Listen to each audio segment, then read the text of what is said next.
Hey everyone, good morning to you on this Tuesday, February 4th, here from the KSL Stream Center. I'm Shara Park.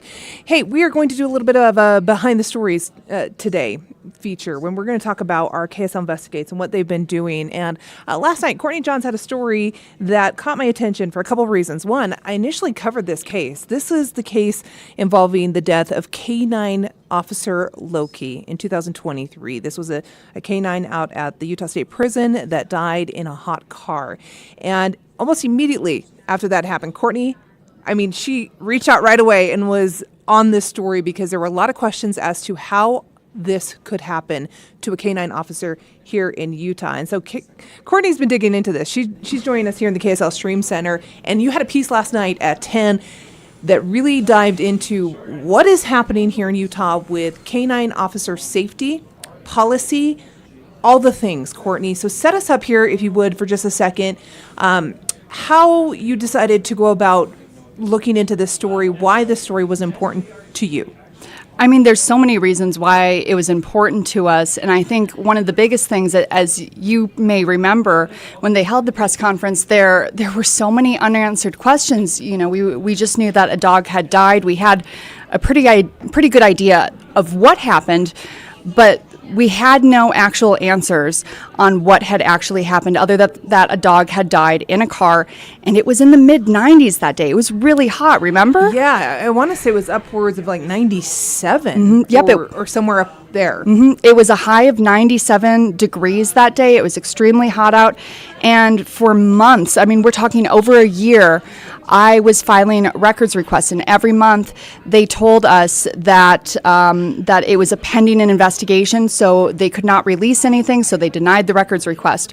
So every month I would refile it and say, okay, I'm just checking on this. Is it still under investigation?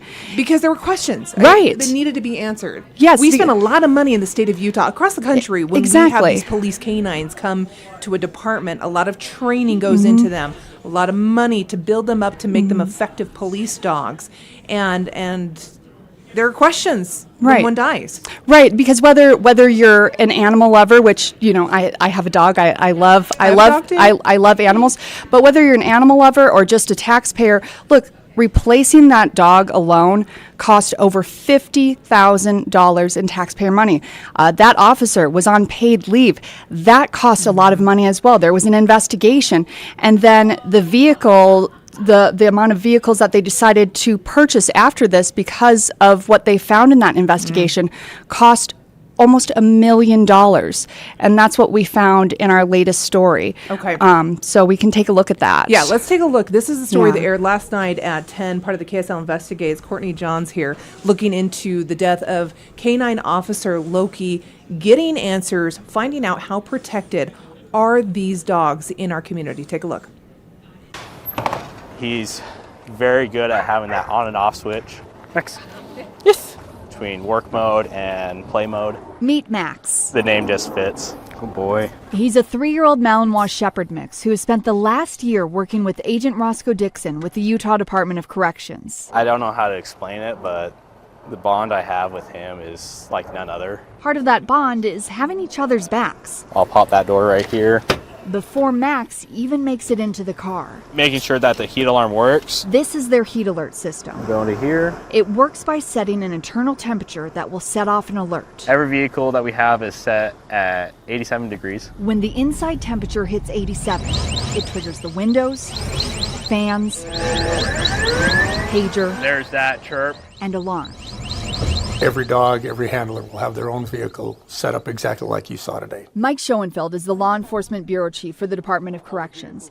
He says they'll have 14 K-9 vehicles equipped with this system within a couple of months, costing just under $1 million. It's not cheap to outfit those, but it's a great investment. An investment he believes could have saved their K-9 Loki, who was left in a hot car for 3.5 hours on July 13th, 2023. It was part of our family. KSL Investigates discovered UDC purchased one heat alert system in 2020, which they installed 3 years later in 2023. And it was the one that was where Loki died? It is. The day Loki died inside the vehicle, it was turned off. An investigation found no K-9 officer had been trained on how to use the system. We kind of both have to take take accountability for that as an organization and as a canine unit. Hired shortly after Loki's death, Schoenfeld says he has now updated their policy after reviewing policies across our state. Talk to other canine handlers I know from agencies where I've worked before on how they make sure that they keep their dogs and their handlers safe. The new policy will require annual training, and handlers will have to test their heat alert system before each shift. As his department works to equip all canine vehicles with the system, we asked 17 of Utah's largest law enforcement agencies what they're doing to keep their canines safe. All except Sandy responded. The other 16 telling us they do use heat alert systems. We also asked about policies to test the systems. Draper would not provide an answer. Orem said they didn't know if they were required to test. While the majority of agencies do require testing, frequency varied from daily to a few times a year. We also asked if those tests are documented, something corrections now requires. Salt Lake City wouldn't answer that question, and no other agency we spoke with said they document these tests. Not only is it something that should be done, but it's having it documented helps protect us as well. Dixon says he'll do whatever it takes That's his now. to protect his partner. Kind of a trust and a confidence knowing that he's going to do his job and he's also going to have my back if I need it. Well, first of all, a thank you to that canine officer for being a part of your story, because I know that agency was really scrutinized over what happened here. A couple things I first want you to touch on for me, Courtney. They had the system. Yes, and that's what's so devastating about this is, I mean, there's some interesting steps in that. One, they had purchased it in 2020. It sat there for 3 hours or 3 years before they actually installed it in a vehicle. So then they had it installed in a vehicle. They only had one heat alert system in their entire fleet that they were using, and they shared it amongst their canine officers. That one heat alert system that they had, Loki was in that vehicle the day he died. What was so devastating about that, that system was turned off, and we don't know why the system was turned off.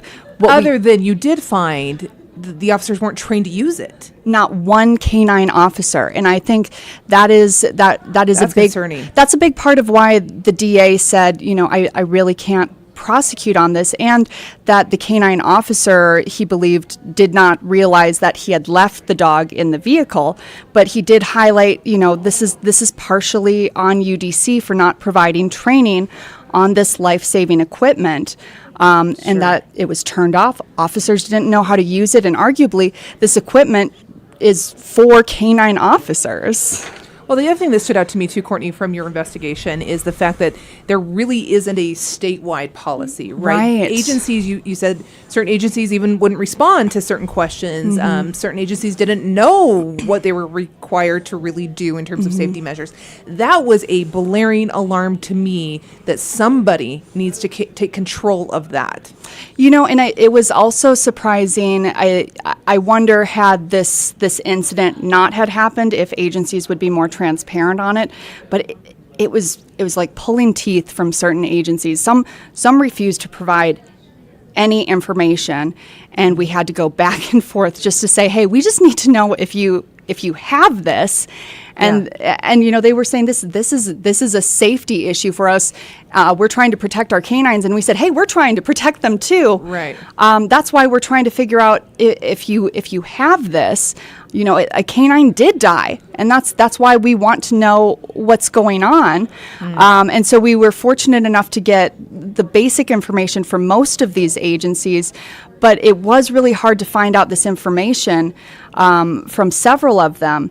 What I was really grateful for or excited about in this is that in this process, we did have a couple agencies that responded that were very open and said, listen, we don't have the most updated policies that we'd like, but because you've asked these questions and because we are now aware of this incident, we have decided to update our policies. So, for example, the Weber County Sheriff's Office, they were not doing regular testing, and they said, we now plan to update our policy to require regular testing of the heat alert system, like UDC does. They test every time before their shift, and the Department of Natural Resources, they don't document their tests every time they test their vehicles, but they intend to update so that they require regular documentation of that.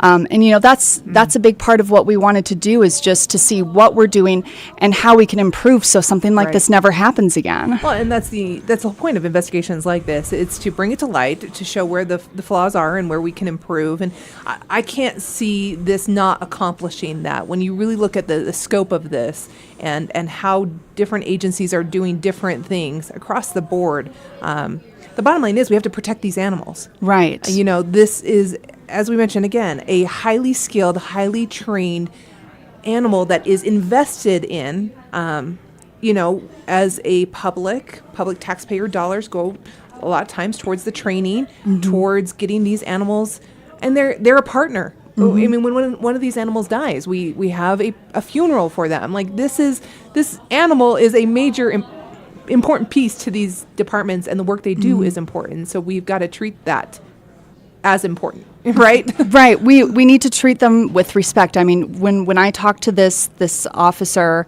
this handler, he said he spends more time with this dog than his wife and kids. He said, we put in 10 hours a day. The average canine officer works 10 years. Yeah. That is a lot of hours and a lot of service to our state, keeping our state safe. Yeah. And I think the least we can do is make sure that we keep them safe while they're on duty. And keep those officers that they're working with safe as well. Right? Absolutely. They need to have the proper training as well. Okay, so really you focused on the Utah Department of Corrections. Again, just kind of talk me through what you see changing. They were very willing to work with you on this story and be transparent about what happened and what they're doing now. Yes. So we have a new person who's in charge of overseeing all of this. So he didn't have as many answers to the questions on what exactly happened to that day, what exactly happened on the day that Loki passed away. But he was able to talk about what they're planning on doing moving forward. So their policies in regards to the heat alert system, he said, they will be required to test that heat alert system and document that test. And then you can see that form right there that they're required to submit every day. So there is another step of overseeing those tests, which no other agency requires in the state of Utah. So for prior to this, UDC, I would say arguably had the least amount of checks and balances when it came to heat alert systems. And now they are going above and beyond from the audit that we did compared to other agencies, and making sure not only that the heat alert system works, but someone else is making sure that heat alert system works. On top of that, they are also doing an annual training for all of their canine handlers. And it does not matter if you have already taken it, they are checking again on that, so that they are doing that as well. And on top of that, as we mentioned, the heat alert system was turned off, and part of the issue that they mentioned was, well, they shared that vehicle, so they didn't know who turned off the heat alert system. So they're doing a major overhaul. They are getting 14 vehicles equipped with that heat alert system, which will cost roughly under $1 million. Right. But that means every officer will have their own vehicle responsible for their own systems. Exactly. And there's no, hey, I'm not sure who did what. Right. And to be clear with this policy, it is not set in stone yet, because while the criminal investigation is over, they are still doing their own internal investigation. They had to wait until the district attorney finished their investigation. So once that's complete, they will have their final policy. But they had to put something in place as soon as possible, right? Because of what had occurred. So this is what they have as kind of a working policy, and they wanted to get these vehicles as soon as possible. So they already have a few, and they plan to have the final vehicles. I would say the last time we talked was a month or so ago. So I would say in the next month, they should have all 14 vehicles available. So well before summer.